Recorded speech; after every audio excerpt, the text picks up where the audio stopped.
Good morning, students. How are you? Fine. Thanks, dear children. Welcome to RPS online classes. प्यारे बच्चों, हम लोग standard 9 का हिंदी क्षितिज पढ़ेंगे। पाठ 17 बच्चे काम पर जा रहे हैं। बच्चे काम पर जा रहे हैं। राजेश जोशी जी द्वारा रचित यह कविता जो बच्चे काम पर जा रहे हैं, आप सभी अपने समक्ष पाठ्यपुस्तक निकाल लें और इसका स्मरण करें।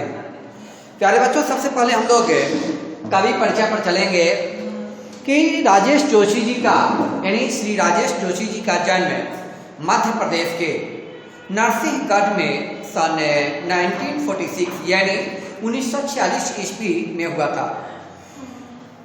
इनकी प्रारंभिक शिक्षा इन्होंने नरसिंहगढ़ में ही प्राप्त की है, यानी नरसिंहगढ़ जिले में ही प्राप्त किया।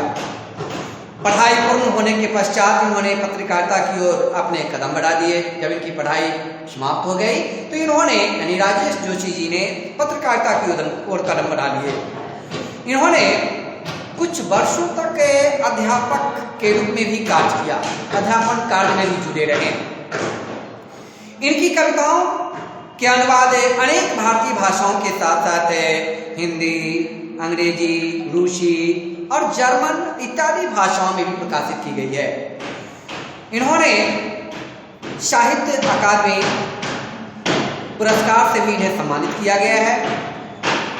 राजेश जोशी जी का की जो प्रमुख रचनाएं हैं वे निम्न है, जो इस प्रकार से हैं, जैसे एक दिन बोलेंगे पेड़। इन्होंने जो लिखा है उसमें इनकी प्रमुख रचनाएं जो है वे हैं एक दिन बोलेंगे पेड़, मिट्टी का चेहरा, मिट्टी का चेहरा और नेपथ्य में हंसी, दो पंक्तियों के बीच इत्यादि जो है इनके प्रमुख काव्य संग्रह है। अब जब इन्होंने जो काव्य संग्रह की रचना की, इसके पश्चात उन्होंने भूमिका कल्पतरु, भूमिका कल्पतरु यह भी के नाम से तो भर्तृहरि जी के द्वारा जो कविताओं, भर्तृहरि की कविताओं की अनुरचना की ओर और जो मायाकोस्की की कविता का उन्होंने जो पालन किया, उसमें पतलून पहिना बादल, उसमें जो उन्होंने लिखा है उसका नाम दिया है पतलून पहिना बादल, नाम से अनुवाद किया है। इनकी जो साहित्य के विशेषताएं हैं तो राजेश जोशी जी ने अपनी रचनाओं में इन्होंने जो रचना की है उसमें सर्वप्रथम समाज की गहनता से चित्रण किया है, समाज की गहनता से चित्रण किया है। उन्हें दुनिया के नष्ट होने का खतरा जितना प्रबल दिखाई देता है, दुनिया का नष्ट होने का खतरा जितना दिखाई पड़ता है उतना प्रबल और कुछ नहीं।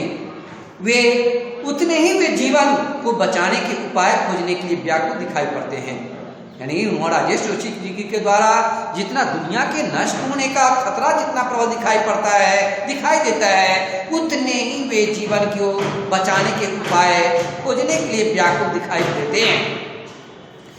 इन्होंने हर जगह पे वे हर मनुष्यता को बचाने के लिए संघर्ष करते दिखाई देते हैं। मरता क्या न करता, वे हर समय संघर्ष में जीवन व्यतीत किए और संघर्ष करते ही दिखाई देते रहे। प्यारे बच्चों, राजेश जोशी जी की जो भाषा शैली थी वे प्रमुख रचनाओं में नहीं थी। जोशी जी ने अपनी रचनाओं की भाषा में उन्होंने जो रचना की है वे अपनी रचनाओं की भाषा में स्थानीय बोलचाल और भाषा बोलियों को अपनाया।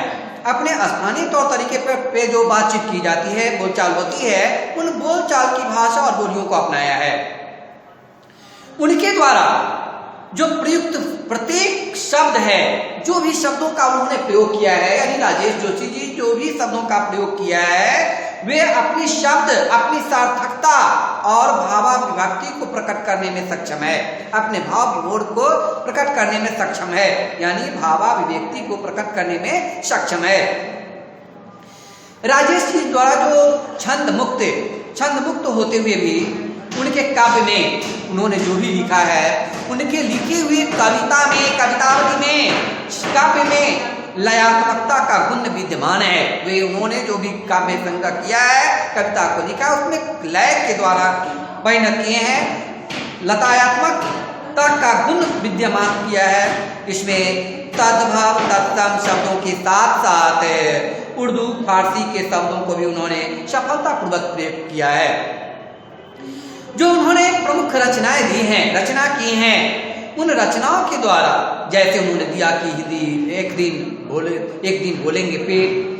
अब जो बोलेंगे पेड़ के अतिरिक्त जो उन्होंने कल्पतरु का भी विश्लेषण किया और यार्की के नाम से बढ़ती है कविताओं की रचना की है। तो प्यारे बच्चों, इसमें उन्होंने जो लिखा है, बच्चे काम पर जा रहे हैं, बच्चे काम पर जा रहे हैं। तो अभी हम लोग केवल मात्र राजेश जोशी जी का जीवनी पढ़ें। इस के जीवनी को आप सभी छात्र अपने परीक्षाओं पे लिखेंगे, होमवर्क में लिख लेंगे। राजेश जोशी जी का पेज नंबर में लिखेंगे प्यारे बच्चों। राजेश जोशी जी का जीवनी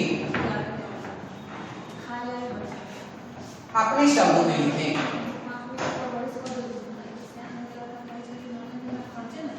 अपने शब्दों में लिखें।